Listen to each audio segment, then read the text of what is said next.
जय श्री राम सभी दोस्तों को। हे प्रभु यूट्यूब चैनल पर आज हम भक्त भोला की कहानी सुनेंगे। एक गांव में भोला नाम का आदमी रहता था।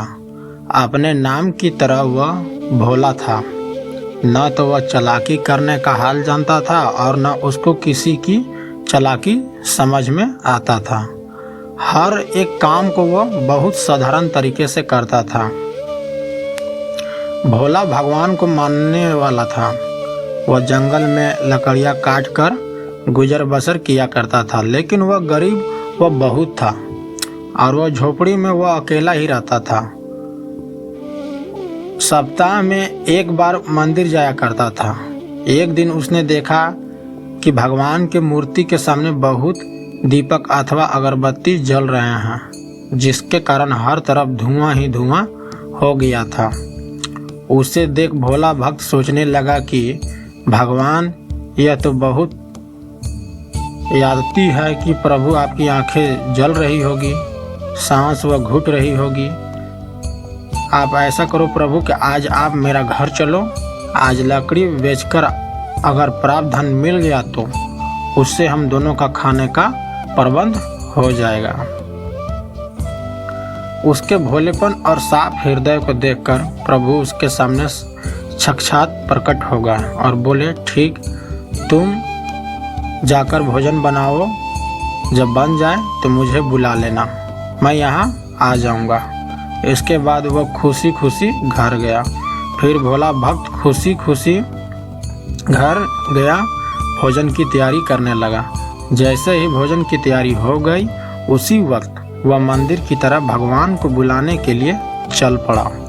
थोड़ी दूर ही गया था कि उसी रास्ते में एक बालक मिला। वह बोला, मुझे बहुत भूख लगी है। फिर क्या, भोला भक्त को उस पर दया आ गई और वह उसे अपने साथ अपने घर ले आया और बहुत प्रेम प्यार से उसको भोजन करवाया। भोजन करवाने के बाद वह फिर से मंदिर की तरफ चल दिया। रास्ते में उसे एक बुढ़िया मिली और बोली, मैं बहुत दिन से भूखी हूँ, अगर कुछ खाने को मिल जाता तो तुम्हारा भला हो जाएगा।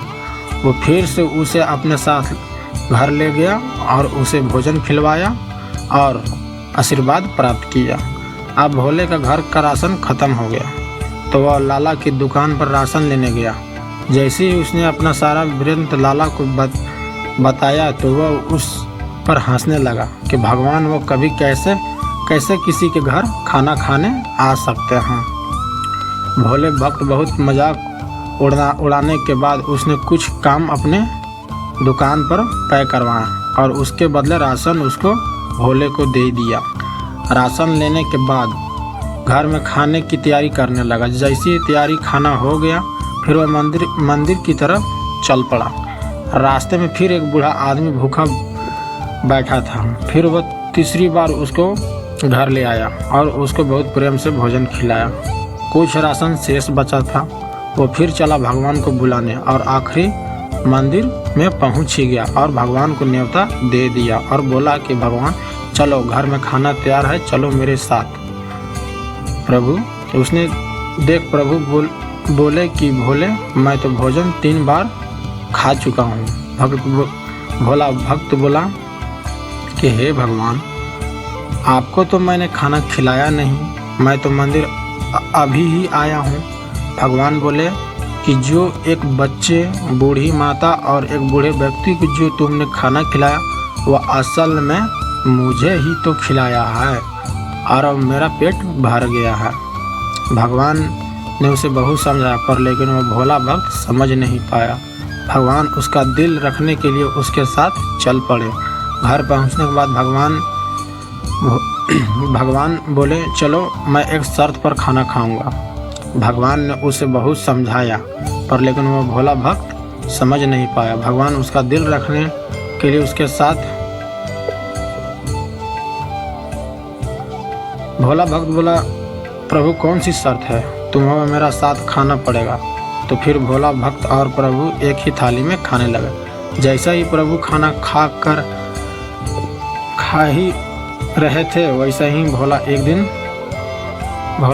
दिन बदल गया। वह धान्य से भरपूर हो गया। उसके साथ उसके पास किसी भी चीज़ का कमी नहीं रहा। प्रभु की असीम कृपा बरसने लगी। यह सब देख वह लाल जो उस पर हंस रहा था, वह यह सब देख हैरान हो गया और लाला मंदिर जाकर भगवान को न्योता देने लगा, प्रभु मेरे घर आयो और खाना पायो।